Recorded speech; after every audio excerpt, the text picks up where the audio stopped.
Welcome into the Locked On Knicks podcast. Gavin, Schall, and Alex Wolfe. A new career high for Immanuel Quickley, and the Knicks get off the schneid with a big win. We'll tell you how it happened right now on Locked On Knicks.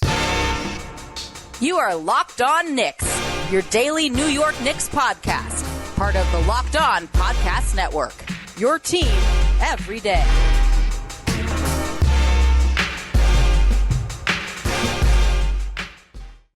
You are Locked On Knicks, your daily New York Knicks podcast. And we want to remind you today's episode is brought to you by PrizePicks. First-time users can receive a 100% instant deposit match up to $100 with promo code Locked On. That's PrizePicks.com, promo code Locked On. And we wanted to thank you for making Locked On Knicks your first listen today and every day, because we are now available on all platforms, and that includes on YouTube and your audio platform of choice. But if you're watching on YouTube, don't forget to hit the notifications bell so you never miss an episode, and don't forget to subscribe. But who's talking to you? I'm Gavin Schall, your favorite play-by-play broadcaster's favorite play-by-play broadcaster. He is Alex Wolfe, editor-in-chief of The Strickland, the greatest Knicks website in the whole wide world. And it's a good time to be writing about the Knicks because they are no longer on a losing streak. And I think what Mike Breen correctly termed as close to a must-win game without it literally being a must-win game for the Knicks as possible. They dominate the second half, Alex, 137-115 over the Houston Rockets. And Immanuel, I wish I knew his middle name and had taken the time to look it up before this, but Immanuel Quickley drops 40 points and 9 rebounds. As we're about to tell you, much like his game against the Celtics, that I think something like it was like 2 or 3 players in NBA history replicated his stat line across the board. This was a pretty rare game from IQ on a number of fronts.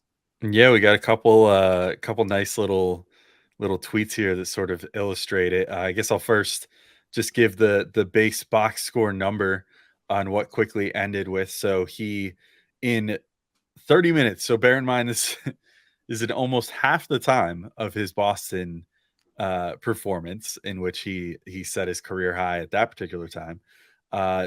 He scores 40 points, is a plus 18 for the team, and shoots 14 of 18, which is good for about 78%, 5 of 7 from 3, and 7 of 9 from the free throw line. Also has 9 assists and a couple boards and a steal and a block, and but 1 mere turnover. And that is pretty impressive, Gavin. I've got a couple quick, if you're on YouTube, we'll show these tweets, but otherwise we'll just read them to you over the pod form.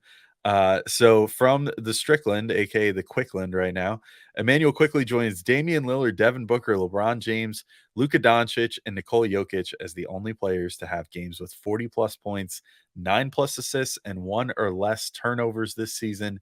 That's from StatHead. And then another one from NBA New York basketball. Players in NBA history to score 40-plus points and dish 9+ assists while shooting over 77% in a game: Wilt Chamberlain, Oscar Robertson, Artis Gilmore, Tiny Archibald, Larry Bird, Gail Goodrich, Magic Johnson, Terry Porter, and Immanuel Quickley. So pretty good company all around there, Gavin. And honestly, just a virtuoso performance from Quick. Like, really just one of those games where it just underscores the point of, if the shots are falling, he cannot lose. Like, I mean, and the shots were falling like right away, and he was giving his all on every aspect of the game, and just every single bit of it was working out perfectly for him. It just felt like almost like serendipitous, like the way that this game worked out for him, where it seemed like no matter what shot he was taking, there was no missing. He took a 3, made it, which sometimes can be sort of a thing for him. He gets in the lane, and like sometimes he can't get the floater going. Floater was going. He starts things off with like a mid-range jumper earlier on in the game, which has become something that he's starting to rely on more and utilize as part of his bag more. And then on defense, like impacting the game that way, like at one point had like a really nice like help strip steal of Şengün, and that led to a transition opportunity, and just doing what he usually does on that side of the court. Again, kind of ironic that he's probably, especially because of Malcolm Brogdon's injury status at the moment, probably the leader for the 6th Man of the Year award. Puts in his second best performance. Well, no, not his second best anymore. This is his first best performance period of the season. even if it didn't have the endurance element of the Celtics game, but puts forward his best performance of the season in a start. Go figure, but still just an amazing star-like performance for Immanuel Quickley. Yeah, and that Celtics game came in a start as well. And I would push back on that. I would say that was his best game, just given the stakes, given the clutch shots, the defense. But this was, in terms of raw numbers, to your point, I mean, it's just far and away the most efficient performance of his career. Like that you cannot argue. But despite that, Alex, the Rockets defense almost ruined my enjoyment of it. Because in the first half, I was just kind of like sitting there dumbfounded looking at my TV, being like, why are they still giving him open threes? Like, no, stop doing that. Go try to guard him. Come on, make it tough. And it was like practice for him. It was like, yeah, I could go on the AI rant now. It was practice. It was practice. It was target practice for Immanuel Quickley. His open three after open three, though. Though to your point, there was still, I don't want to take anything away from him. This was a really good performance. And I love that on a night when Jalen Brunson was out, the Knicks coming off a 3-game losing streak, obviously IQ sort of in the news a little bit for like not for anything he did, but for getting screamed at by Julius Randle. He just comes out after opening tip and to your point, hits a mid-range jumper. And it's just him being aggressive right out of the gate. Like last year, his rookie year, I don't think we would have gotten that first shot of the game. If he was starting, he would have coalesced to that's not the right word. He would have just acquiesced. Yes. There we go. Yeah, it was a sin that he was coalescing. He would have acquiesced to someone else, and instead he went out and he got his own shot. And then also to your point on defense, he pinned his shot from Usman Garuba, who's like 6'10", on the backboard. That was absolutely sick. But I think his opening quarter of play and really his first quarter and a half, where he was scalding hot, was really buoyed by a lot of guys in the Knicks who don't always make the extra pass. Like one of his first threes came when RJ spun into the lane, draw 2 defenders, found Grimes in the corner, and then Grimes made the extra pass to IQ out for 3. Then you could fast forward to the fourth quarter, where him and Randle had this great exchange where he threw out to Randle. Randle was wide open from 3. For whatever reason, didn't really feel like taking it. Pump fake, got into the lane, reset to Immanuel Quickley, who was even more wide open for 3, and hit the 3. So it was a lot of easy plays, but then also just, I mean, the point guard elements of this game for him, like had that hook pass to RJ Barrett for 3, had a blow by where he then like faked as if he was going to throw a bounce pass, and Şengün was looking at his shoes when he lobbed it over his head to Mitch for a one-handed dunk. That was absolutely sick. Ended the first half with a turnaround fade to beat the buzzer, and then in the second half, he just kept getting to the rim like over and over again, whether he was drawing fouls, like had 2 different runners that banked in, had another one that went halfway down and out. Like it was the full repertoire on display today. And the best thing I can say about him, Alex, like even as I'm sitting here saying that the Rockets suck, like that's still an NBA team. And this looked like he was playing against middle school kids. Like it felt like if he had played the full game, he could have scored 60 tonight if he'd wanted to. Yeah, it really did. I mean, if he possibly could have, if he had to play the amount of minutes that he played against the Celtics, for example. Yeah, it was, I'm with you. I don't think that the level of opponent necessarily takes away from it at all for me.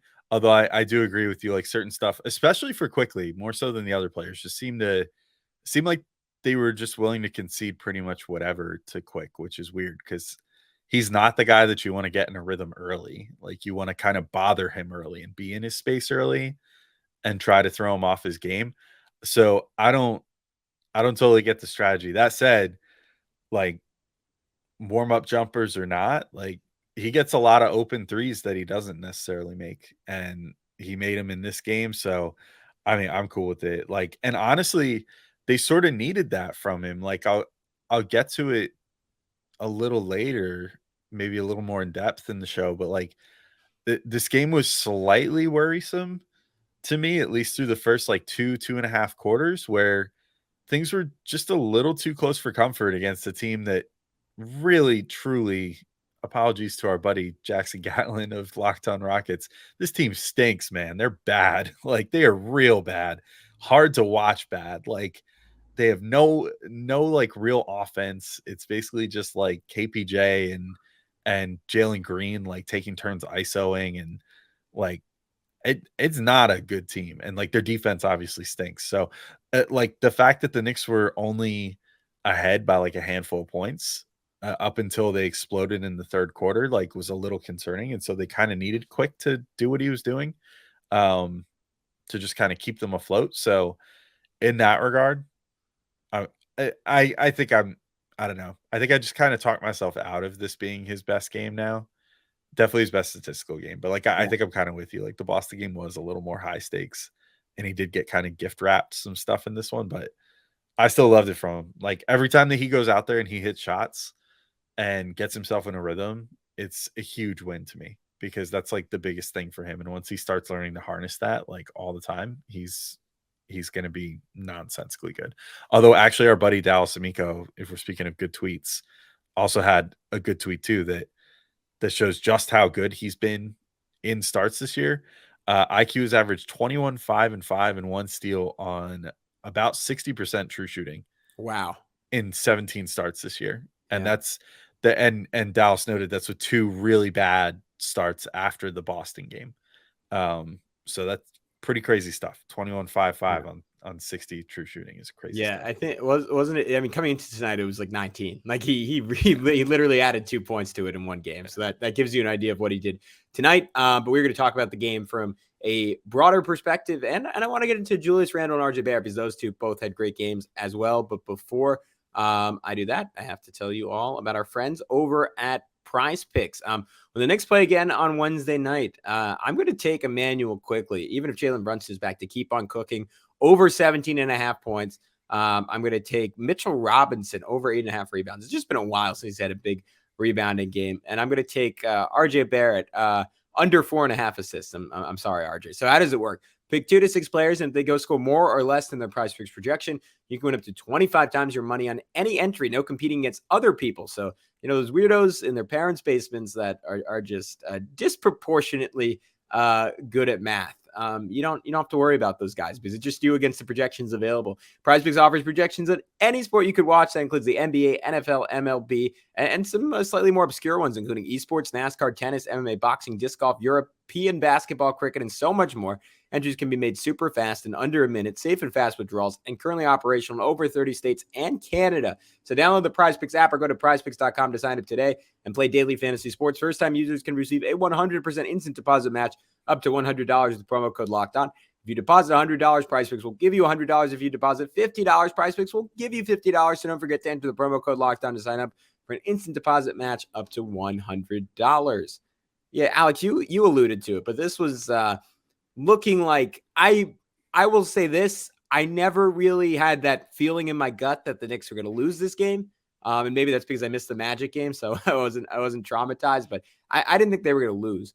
But when it was 66-61 at halftime, I mean, when the Rockets very quickly, like the Knicks got up, I think it was 49-39, and then the Rockets just immediately ripped off 10 points in a row. And the offense just kind of lost its rhythm a little bit when Isaiah Hartenstein checked out because he was throwing some dimes early in this game, and Mitchell Robinson came back in. And then it just felt like Houston, like the Knicks were just really willfully not playing defense. Like Randle had I hate to single him out because it was everyone, but I mean, that early third quarter blow by Jabari Smith Jr. was one of the worst defensive possessions I've ever seen from him. And he's obviously had some iffy ones over the years, like 66-61. And then to me, what changed the tenor of this game was Mitchell Robinson had back-to-back dunks in transition. First, he caught up to Jalen Green at the last second, swatted his shot against the rim. That led to, if you remember, Jabari Smith Jr. missing a dunk, him getting upset, and then the Knicks coming down, scoring on the other end. And then Mitch had an even better one where Smith was like, all right, I'm going to make up for that. I'm going to go right down the Knicks' throats, jam it in their faces. And Mitch literally just grabbed the ball from him like you would a little kid trying to dunk on a Nerf hoop, and was like, no. Like could have done the Matumbo finger wag and everything. That actually led to, I believe, an and one on the other end, and key to run that got the Knicks lead up to 12. The Rockets had like one more mini burst, but that was essentially it for Houston in this ball game. But Alex, I don't know. It sounds like you had kind of a similar icky feeling to me earlier in this game. Like, why are we letting this team stick around on a night that felt absolutely crucial for the Knicks to, if nothing else, play with great effort? Yeah, I mean, especially because the Knicks have so many games with implications coming up, right? Like their next 3 are against the Heat, who they're still trying to kind of like shove away in the standings. And then the Cavs, who might be their first round opponent if they can manage to hold on to this 5 seed. And then the Wizards, who are, I don't know, they're the Wizards. They're still, I guess, fighting for their lives. I don't know what their situation is at this point. But, it's like, I thought this was definitely a must win. And like this, I was saying to you before the show, like the thing that gave me a sort of weird feeling with this game is that it felt at first more akin to like the Magic game the other day, or like previous season Knicks games against these like tanking teams, where they're supposed to be, better than this team, and yet they were just kind of like, it was almost like they were playing down to them in the first half, especially. Like it just felt like, uh, the effort was only at 50%. It's like you said, there were so many just like bad blow-bys that they were just kind of like not taking the Rockets seriously. And I guess we sort of saw why in the end. They just kind of saved their run for when they needed it in the third quarter and the fourth quarter. But it was just a little concerning to see. It just seemed like early in the game there was a little bit of a lack of sense of urgency. Um, and I would have hoped that coming off a 3-game losing streak that they would be looking to have more of a sense of urgency, especially after losing to a crappy team the other day. Granted, not one that's quite as bad as the Rockets. I think the Magic are quite a bit more promising and better. Yeah. But they've been playing good basketball now for like basically 3/4 of the season. They're not, it's a bad loss in the context of when it happened, but they're not a bad team. No. Yeah. Whereas the Rockets are legitimately like trying to do nothing but lose at this point. Yeah. So yeah, that was my only gripe, and it's like a minor gripe because ultimately they win by, what was the final line? 22. They win 22. Yeah. And I mean, felt like they were up by a million at certain points. I mean, the middle end of the fourth quarter was just so silly. Like there was just like every other possession, it felt like they were like looking up to be like, oh, could we like throw it to Obi for like basically like a 360 windmill in transition? Like, I mean, unfortunately, he didn't throw down any of those, but he did get some nice alley oops and stuff. I mean, it was very globetrottery in like the final stages of this game, which they earned by having just a dominant third quarter. And to the Knicks' credit, like for all the faults of the first 2 quarters, when it was time to clamp down, like you said, Mitch did his thing. Quick did his thing. Deuce McBride had this awesome block on Şengün at one point too. Proof that wingspan matters more so than just height. And they really cranked it up when the other guy doesn't jump to shoot. But yeah, that's true. Yeah, if you jump and you're 6'2" with a 6'9" wingspan or whatever, and the other guy is 7 foot with whatever wingspan Şengün has, but he doesn't jump 2-inch vertical. Yeah, there you go.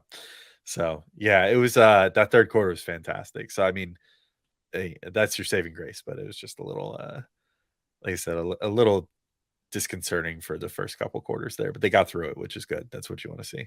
Yeah, and I thought, I mean, we can start off with Julius Randle, right? Because he was sort of the guy to watch coming into this game with everything that's happened, and I love that. I mean, I thought it was great when he started off with a 3, right? Because he is someone who really like when things are going bad, he can't always turn it around, but when things are going well, like he can really pour it on, and that's what he just seemed very, very focused tonight, and at least offensively. Defensively, right, there are some lapses, but he was like insistent on getting good shots. And like sometimes, again, like when he hits that first 3, like it would have been easy for him to come out, especially against this team with the margin for error that the Knicks have from just a pure talent perspective, and say, all right, I'm going to chuck up 7 threes in the first quarter. And then after he hit that first 3, he's like, all right, time to get to business. And then he went right at Şengün, like righty, in and out, one-handed layup, had like a Euro and 1, drew 2, set up Immanuel Quickley, had another play in the second quarter that was, I mean, one of my favorite plays from him in the last couple of weeks, where he got the ball that was basically a live grenade with 3 seconds left on the shot clock. And a lot of times in that situation for Julius, that's almost automatic to just be a step back. But instead, he just, again, put his head down, got to the rim, slipped it right under Usman Garuba's, like basically under his armpit to lay it up with the left hand. He like knew he had a physical advantage and leveraged it tonight, which is, I think, all we ever want from Julius. And I think that was pretty key when the Knicks weren't playing much defense to keeping this game in their favor. Yeah. And credit to him too. Like, not just on the temper end, but on the turnovers end too, which has been a problem for him at times. This game did border on sloppy a few times, and yet he only ended up with 1 turnover, which I thought was pretty key. I mean, you see that kind of up and down the board. The Knicks only as a team had 10 turnovers in this game, which is stupid low.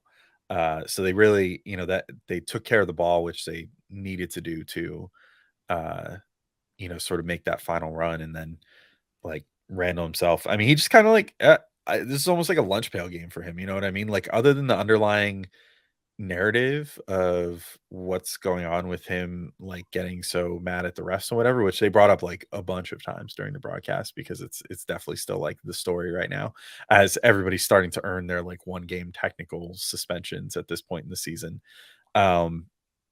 So he could have let that get to him and whatever, especially against an inferior opponent, if he felt he wasn't getting a call or something. And yet I thought it was good. Like I liked his overall demeanor on the court and stuff, which is he's one of the only guys on the Knicks that I really like watch for that from. But he seemed in control and certainly put up a pretty routine, efficient scoring performance himself. That was only dwarfed by the fact that Immanuel Quickley was so freaking good.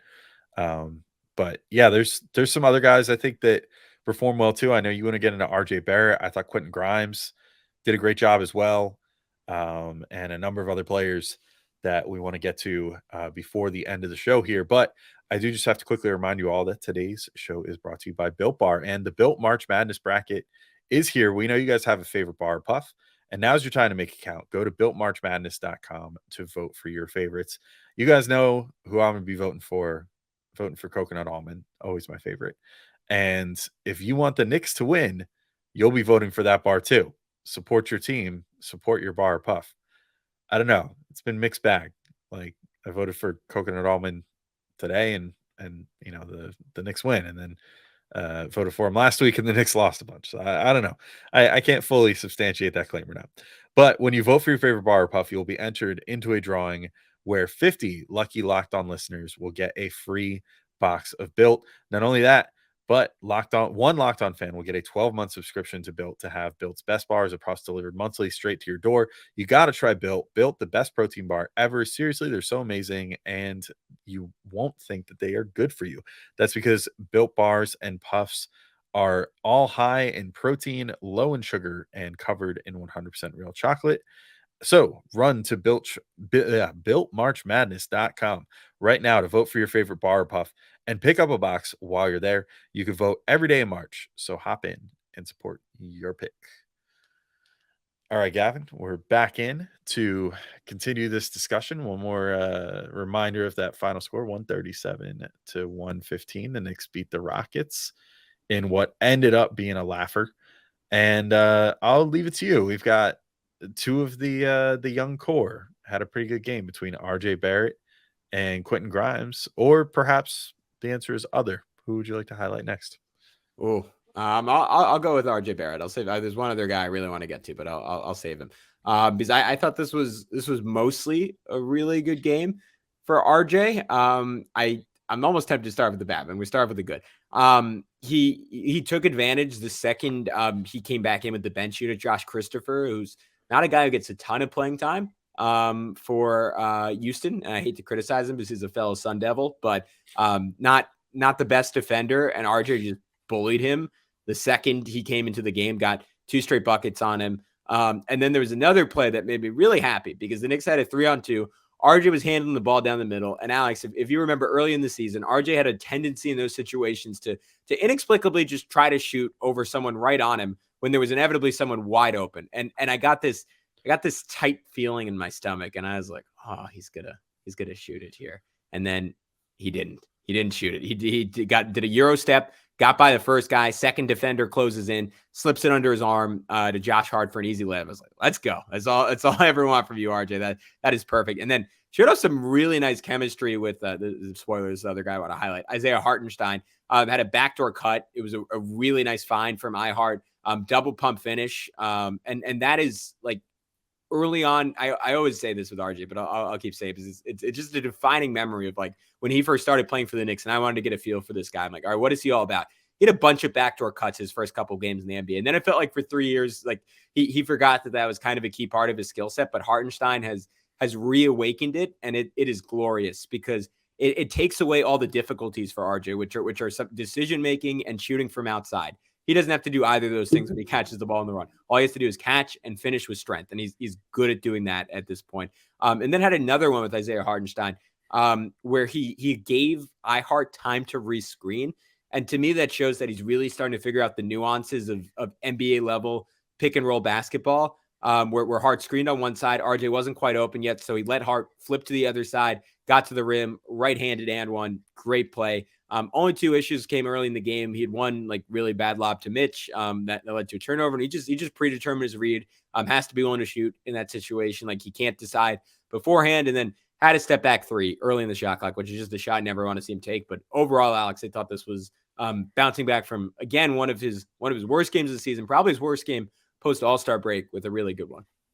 Yeah, I really enjoyed RJ's game as well. And like to get back to the assists too, there was one that kind of stood out to me, which is like when I watched it again, I'm like, man, this is something really perfect for when RJ's out there that they should look to run more, which is getting him going downhill towards the hoop and then Josh Hart just sprinting in on a great cut from the 3-point line. And that's what he did at one point in this game. And like, if you're worried at all about like RJ potentially being able to draw a foul on any given possession or like just his finishing and stuff like that, that's a great way to be like, well, he's still getting attention, like, because he wound up getting, I think it was 9 free throw attempts in this game. Yeah. 9 free throw attempts, which was tied with Quickley for the most on the Knicks in this one. And so like he could clearly get in there. He can clearly draw those free throw attempts. And so teams are starting to respect him when he gets there.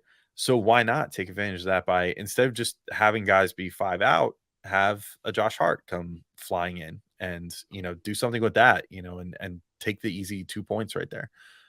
So I really like that possession. I liked RJ's vision. To your point, I really like that wraparound and transition too. That was just like, how many times have we seen, because RJ's not particularly vertical, even in transition, like him just bring it down. And then, you want to talk about guys that often only get up like 6 inches off the ground when they're shooting a layup. Like that's RJ a lot of the time. And it's honestly, I don't hate that about his game because he's so strong and it has definitely helped him avoid injury to this point in his career pretty well. But like, that's how he plays pretty well below the rim. And if he's trying to go against 2 defenders in transition, it's just not a great idea. And instead he was like, oh, let me flip it around to Hart, who then will not have a defender on him. And it's like, yeah, that's the smart play, dude. Good job. So he wound up with 5 assists. So yeah, I love things from RJ in this one. Quentin Grimes too. I really enjoyed the game from him. Similarly, had a pretty solid stat line too. 14 points, 9 boards, 6 assists from him, 2 steals, shot 4 of 9 from 3, 5 of 12 overall.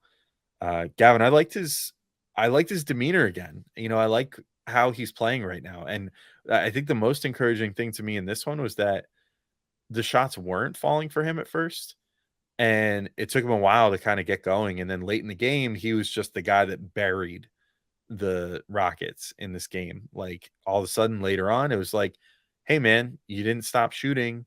And now like you're getting these opportunities and you're like crushing these dudes, like, because you kind of warmed yourself up and now you're still shooting with confidence and it's paying off later in the game when the team kind of, I won't say like, some of the shots he made were basically garbage time. So I won't say they like needed it, but still always good to put some distance, and always good to be ready to be taking those shots late in the game. But also the assists kind of similar to what I was saying. I liked with RJ, like some of his classic kind of like put on the floor, quick decision, dribble drive in. There was a couple that were just quick decisions on the perimeter where he just made that extra pass real quick. I think that's what it came down to for me. For him overall, just the quick decisions. Like he's at his best when he's not letting the ball touch his hands for more than like a second or 2, I think. And there was a lot of that in this game, just a lot of him like bang, bang, bang plays. And I really like that out of Grimes. Yeah, I'm with you. I mean, I noted early in the game, I think his first shot was a pretty contested turnaround jumper, and this sounds hypocritical because if RJ took that, I'd be coming on here and ripping him. But the difference is I've had 4 years of watching RJ take 20 shots a game almost no matter what. And for Grimes, who has, unlike RJ, proven himself to be an efficient jump shooter and overall a very efficient scorer. Like, I want to see him get him up. And like, clearly the last 2 games buoyed his confidence. The fact that, I mean, obviously, look, things are different when Jalen Brunson is on the court to some extent, but also Grimes has to assert himself. Like, that is the NBA. Like you're going to get spoon fed to some extent if you're a shooter, particularly like let's just say he was slotted in on the Bucks in Grayson Allen's spot. Like, he would have games where he got 6 open threes on a team like the Knicks that are good but don't have that one star who draws 3 guys. Like, you kind of got to go get your own if you want to be a minimum like a 13, 14, 15 point scorer in this league. And again, he missed that shot, but I like him seeking that out and taking it, because these past like 40 or 50 games, he just would not have taken that shot. So I love that from him. I wanted to wrap up by shouting out Isaiah Hartenstein. He posted up for what, I don't know, maybe Alex, you might have a recollection of another one, or someone can comment or send a clip in if they remember. I don't remember him posting up all year to try to score. And he had Tari Eason on him. It was just a size mismatch. Had a nice little like reverse inside pivot, righty lay on Eason. Then he had Deuce on a backdoor cut. Then he had RJ on a backdoor cut. Then he had the nice ball fake to set up Grimes for a dunk. And then had a really nice one where he had caught Dacian Nix on a seal, and he just was very patient waiting for the ball from Josh Hart. It was a great look from Hart. Put it in and won. Efficient game from him. And again, I felt like, even though Mitch made a couple of great plays defensively, like, the Knicks have a different kind of verve when iHart is on the floor. And finally, and thankfully, they're leveraging his passing, and it's a beautiful thing to see, Alex. Yeah, I think that passing is what makes him perfect for the unit that he plays with, to me. Like, he is as good as he is right now, making those passes and stuff, because he plays with the reserves instead of the starters. Like, Josh Hart, as I mentioned, as with like RJ, he's making those cuts. Like, he is like the cut master. Like, that's like his thing. And like, Deuce McBride has gotten really good at that too. Like, clearly is taking notes from guys like Hart, as far as like, oh, if I'm out on the perimeter, like, always just keep that a little bit of vigilance, and know, like, if the situation arises, that you can cut and, probably get an easy layup out of it if you catch your defender sleeping. And Hartenstein is just really good at making that pass from whichever elbow, or just from the free throw line in general. Like, that's just his bread and butter as far as being a good passing big man. So yeah, those are some of my favorite plays in this one. And that's why I think he's been so good with that second unit. He's finally starting, we're not seeing the floor spacing, but thanks to that passing, we're finally starting to see him get used a little differently than Mitch too, which is nice, because that's how he's most useful on offense. I think, like, the post up is cool. Like, if he gets a mismatch or whatever, I wish he would go to his floater a little less, if I'm being completely honest. Like, in the grand scheme, though, he's gotten pretty good touch on it, but on offense, it's just like, most of his utility is not him scoring the ball. We've seen so many games already this year where he's had 0 points and still made a huge impact. So I think if you're utilizing him on offense just as sort of a hub that can feed these guys on cuts and everything else, that's going to be the best way to use him going forward. And thankfully, better late than ever, the Knicks are finally like starting to figure that out. And then, I don't know, I guess if I was going to throw another guy out there, Obi Toppin was a very fun garbage time superstar in this game. Tell me if this is annoying to you too, Gavin, or if you feel like it's happening more often. I guess I started like sort of tracking these like after I went to the game a couple weeks ago, and my wife got like all annoyed that we missed an Obi dunk because he just like completely lost the ball and like turned around without it like in his hands. But I feel like just through bad passes or him just mishandling passes, like, we're getting robbed of a lot of Obi dunks lately, like, or what should be pretty easy, like, transition dunks just based off balls flying off his hands, or him not being quite ready for a pass, or a bad alley oop or whatever. I don't know. I just, to everybody, start throwing this guy better passes, because I like watching the dunks. But regardless, even while missing a few opportunities in this one, he shoots 6 of 12, 3 of 8 from 3, 15 points in just under 20 minutes. So I'll take that all day. Yeah, it was weird because it started off as a bad game for him. Like, to your point, even Clyde, I think, remarked Tibbs was losing his mind because Deuce missed him on what should have been an easy lob. Like, there is almost no one easier in the NBA to throw lobs to. Like maybe someone like Giannis, just because he could literally bump people out of the air. But Or man, Mitch at his absolute best. Like, yeah. But you should never ever. There's no excuse for missing this guy. He's such range, and it feels like he gets screwed every game. And for whatever reason, it's still like maybe it's just that teams are finally been cued in on the scouting report and are more on top of it. But or maybe it's because Obi's playing close to the rim defensively. Like this is something like I don't know, Alex, if you can enlist someone who writes for the Strickland to do an investigation on this. Like him and IQ have just lost that Hail Mary chemistry that was so good through their first 2 years and before Mitch got hurt this year, the first 25 games. Like I thought their connection to start this year was as strong as ever. And it really feels like for whatever reason, it's dissipated a bit lately. And you just rarely see those two connect anymore. And that sucks because IQ, I mean, they're best friends, and you can see like IQ's the best. Like Deuce has had some issues with it. Josh Hart generally throws him good passes. Like Hart's kind of taken on that mantle, but feels like everyone else screws it up. So let this be my argument for more IQ and Obi glory together, because I'm with you. I mean, he should be getting 6 points a game just off the lobs. Yeah.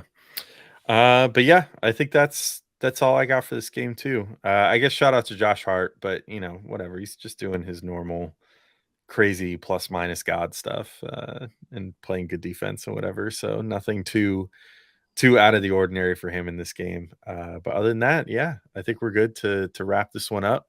So thank you all for listening. A big week as we mentioned. So there's going to be games against the Heat and the Cavs still to come. We might, with Dallas free falling maybe too much, we're going to try to get some draft previewing in, because the Knicks might have a lotto pick on their hands. Hopefully Dallas doesn't see themselves into the top 10 and screw that up for the Knicks. So we'll see what happens there, but plenty more good stuff to come. So until next time, thank you all for listening, and we'll talk to you soon. Peace out.